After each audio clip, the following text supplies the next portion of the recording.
નમસ્કાર મિત્રો, સ્વાગત છે બધા મિત્રોનો અમારી યુટ્યુબ ચેનલમાં। તો મિત્રો, જાણીતા વેધર એનાલિસ્ટ અશોકભાઈ પટેલ દ્વારા 18 એપ્રિલ 2026 સુધીની આગાહી કરવામાં આવી છે। તો આ તારીખો દરમિયાન ગુજરાતનું હવામાન કેવું રહેશે, સંપૂર્ણ માહિતી જોઈએ તે પહેલાં જે પણ મિત્રો નવા છે તે ચેનલને સબસ્ક્રાઈબ કરી લેજો। તો અશોકભાઈ પટેલ આગાહીમાં જણાવે છે કે સૌરાષ્ટ્ર, કચ્છ અને ગુજરાતના ભાગોમાં છેલ્લા કેટલાક દિવસ દરમિયાન હવામાન પલટો અને માવઠાને કારણે ગરમીમાં રાહત મળી હતી। ત્યારે વેધર એનાલિસ્ટ અશોકભાઈ પટેલ આગાહી કરતા જણાવે છે કે રાજ્યના મોટા ભાગના વિસ્તારમાં હાલ જે તાપમાન છે તે નોર્મલની નજીક છે। એકમાત્ર અમરેલી છે તેમાં 2 ડિગ્રી જેટલું નીચું હતું। તો હાલ નોર્મલ તાપમાન 39 ડિગ્રી જેટલું ગણાય। તો ડીસા અને ભુજમાં 38.5 ડિગ્રી, અમરેલીમાં 40 ડિગ્રી છે। તે હવામાન વિભાગ જોકે નોર્મલ તારીખ આજુબાજુ 0.4 થી 0.4 ડિગ્રીનો વધારો થઈ શકે છે।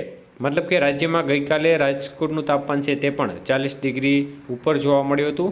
ત્યારે ખાસ કરીને 18 એપ્રિલ સુધીની આગાહી કરતા અશોકભાઈ પટેલ જણાવે છે કે 15 તારીખ સુધી અને ત્યારબાદ 18મી એપ્રિલે તાપમાન છે તેમાં સરેરાશ, મતલબ કે 15 તારીખથી લઈ અને 18 એપ્રિલ સુધીનો જે સમયગાળો છે તેમાં 2 થી 3 ડિગ્રી જેટલો વધારો થવાની શક્યતાઓ છે। તાપમાન છે તે 40 થી 42 ડિગ્રીની રેન્જમાં રહેવાની સંભાવના તેમણે વ્યક્ત કરી છે।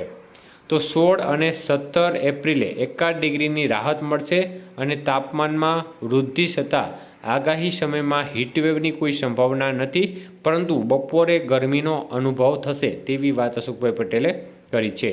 તો આગાહી સમયગાળા પૈકી 14 તારીખ સુધી પવનની ગતિ 10 થી 15 કિલોમીટર પ્રતિ કલાકની રહેશે અને ઝાટકાના પવનો 15 થી 25 કિલોમીટરના હશે।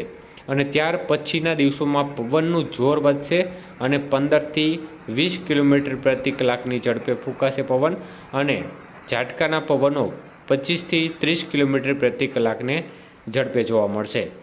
તો આગાહીનો જે સમયગાળો છે તેમાં મોટાભાગના દિવસોમાં આકાશ ખુલ્લું અને સ્વચ્છ રહેશે, પરંતુ 17 અને 18મી તારીખે આંશિક વાદળછાયું વાતાવરણ રહી શકે છે। પવન છે તે મુખ્યત્વે પશ્ચિમ દિશામાંથી ફૂંકાશે, તો ક્યારેક ઉત્તર અને પશ્ચિમ દિશામાંથી પવન રહી શકે છે। એટલે તાપમાન છે તે 42 ડિગ્રી સુધી પહોંચશે અને હાલ અત્યારે તાપમાન છે તે નોર્મલ નજીક જોવા મળી રહ્યું છે તેવી વાત અશોકભાઈ પટેલ દ્વારા કરવામાં આવી છે।